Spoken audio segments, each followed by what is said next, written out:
Well, you might know the X-Men. Do you know that some of them have kids and even are fighting along some of their kids? Whether it be the son of Mystique and Wolverine, classic heroes like Rogue, or one of the most powerful mutants in the Marvel Universe, even some of the most powerful heroes feel that biological urge and they must answer it. The urge to breed! Today we're here to talk about the offspring that result from that as we count down the top 10 children of the X-Men. I'm your host, Jade Arena.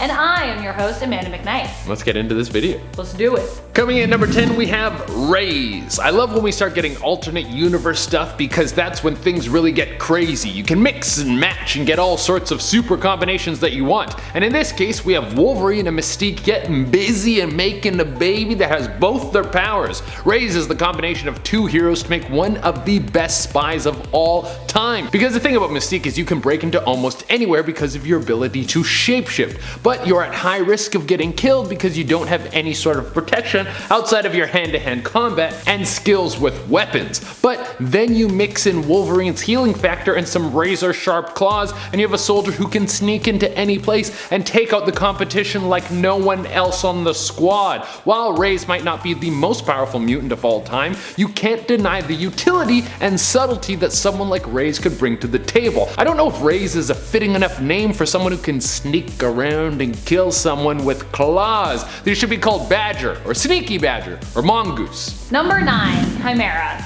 Chimera is the daughter of Storm from the alternate Earth of 13729. The same reality that Rays hails from, actually, weirdly enough. The identity of Chimera's father has never been confirmed, but many believe that she's the daughter of Storm's frequent love interest, Black Panther, which would be pretty cool, and I think is what we all want to happen here.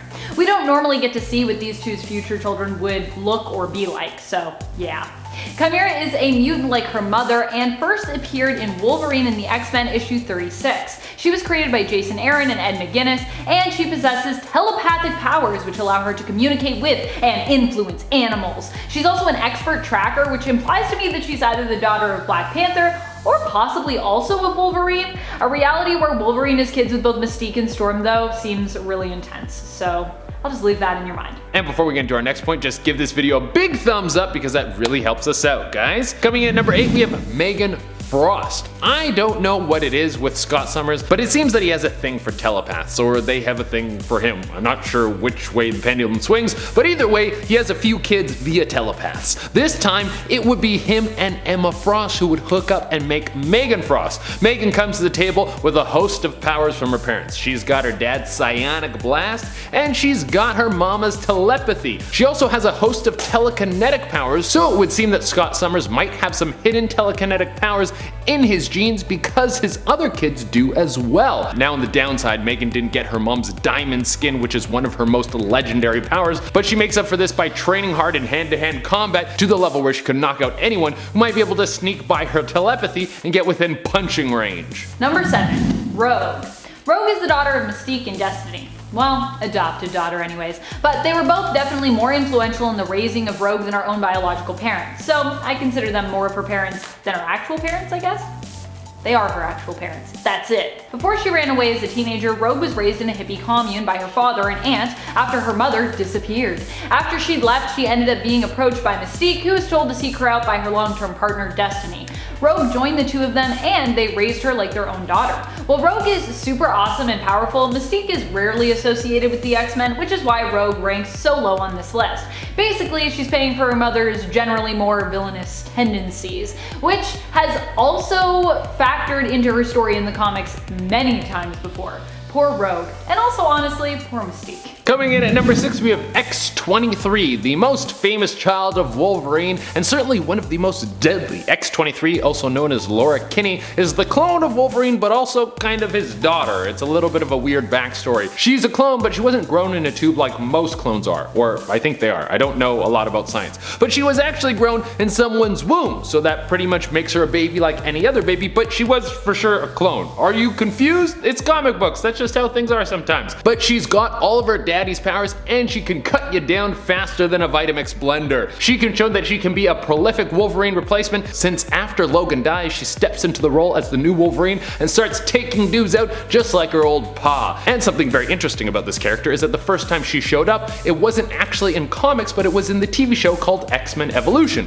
which was about a bunch of teenage versions of the X-Men all going to school together and having school problems, you know, and school stuff. Number 5. Shogo. Shogo Lee is the son of Jubilee, and while he might just be a baby currently, he's still been a powerhouse recently in the comics. Shogo was adopted by Jubilee after he was orphaned by a meteor strike. Sounds random, but it actually tied into stuff. Anyways, for Jubilee, adopting Shogo was very important and a big part of her growing up as a character. As far as we know, Shogo is not immune like his mom, but he did have some pretty cool powers while in Otherworld. His imagination combined with fairy magic granted him the ability to turn into a dragon while in Otherworld. A mother freaking dragon. A dragon. So yeah, he is basically a dragon whenever he's there in Otherworld, which makes him pretty powerful while on those planes. Saturnine herself also took a shining to him, and he was instrumental during the fight at the end of the Ten of Swords event. Coming in number 4, we have Cable. I mean, how do we make a list of children of X-Men and even think about leaving out Cable? Cable is the son of Scott Summers, better known as Cyclops, and the very powerful telepath Madeline Pryor, who's the evil clone of Jean Grey. See, Scott thought he was gonna have a baby with Jean, but it was a trick! There's so many tricky babies in comic books. Well, they had a baby, and that baby became insanely powerful, one of the most powerful telepaths, and then he becomes a skilled soldier, and then he goes back in time to work with his dad and sometimes against his dad. It's a very complicated situation. He also gets some sort of techno-virus put into him, and it makes it harder for him to use his powers because he has to constantly use his mind to fight off the techno-virus.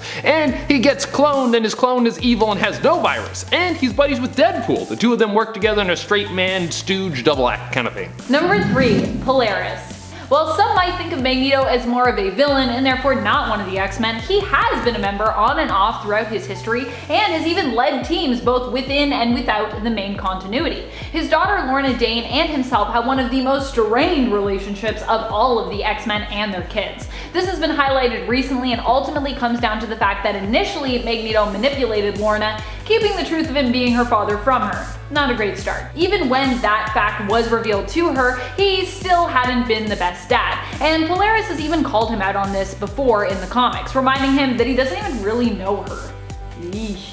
Still, the two teaming up together are able to perform some pretty powerful feats as both share the power of magnetism. Coming in number 2, we have Legion. If you're Professor X's kid, you know you're going to be extremely powerful, and you would think you would be raised by the perfect dad and have one of the best fathers around. Well, even though Xavier is good at raising kids that he has no blood connection to, he isn't that good at making a strong connection with his own son. Part of it is just bad parenting, and the other part is Legion is a lot to deal with even for the most powerful, responsible, and well-adjusted parents on the planet. See, Legion isn't just one mutant. He has split personalities that live in his body, and each one of them has their own mutation. So Legion can switch from personality to personality and change his power. That's a pretty serious combination of abilities that probably work really well together. Well, here's the thing. You don't need his powers to work together because several of these mutants are Omega level. And when I say several, I mean around 200. And even the ones that aren't strong enough to wipe out existence itself, which Legion has done more than once, they are still strong enough to create an amazing storm of chaos. And there are new powers and personalities being created all the time inside Legion's body. Rogue was inside Legion's mind once, and she said there were over 1,000 personalities with new ones being born. Number 1. Dawson. Dawson is definitely one of the most iconic X-Men kids, I believe.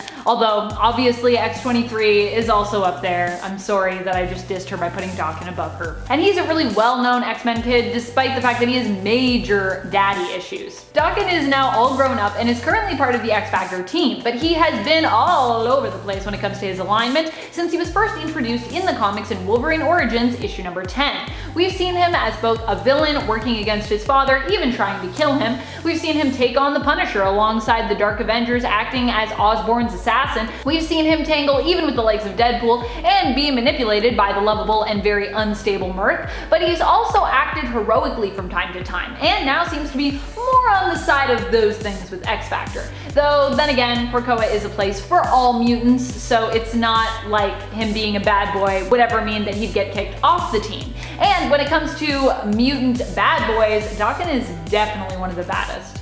I need to do a mutant bad boy list so I can put him at the top. Who are some of your favorite children of mutants? One we didn't mention here that I personally think is super cool, who does have sort of diamond form, is Ruby Summers, who's the daughter of Cyclops and Emma Frost from an alternate future. I love her. She is a Ruby form, and I also love that alternate future Scott too. He's part cyborg and he wears a super sweet cape. That is, capes. Yeah, that is very cool. It's pretty cool. I'm a big fan of Hope Summers, just the mimicking powers. I like because she can mimic, but then she does it better than you. Yeah, she does it better than you. Yeah. She's like, oh, but also I'm the top. But I'm the top. But then she's also like Rogue's like, oh, I'll steal people's powers and you don't even have them. And she's like, oh, like I can just use yours and you still get it. I still, exactly. It's so and fine. it's so. And I'll still beat you. I'll still beat you. It's so rude. It's like literally like you're like, I'm Flame Dude, and then she just dunks on you. Yeah. And it's like, I'm Flame Dude better and cooler. Yeah, and you're like, oh, I'm not so hot. Not so hot. Not so hot.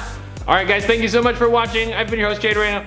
And I'm Amanda McKnight. And till next time, you stay nerdy, YouTube. Bye. Bye.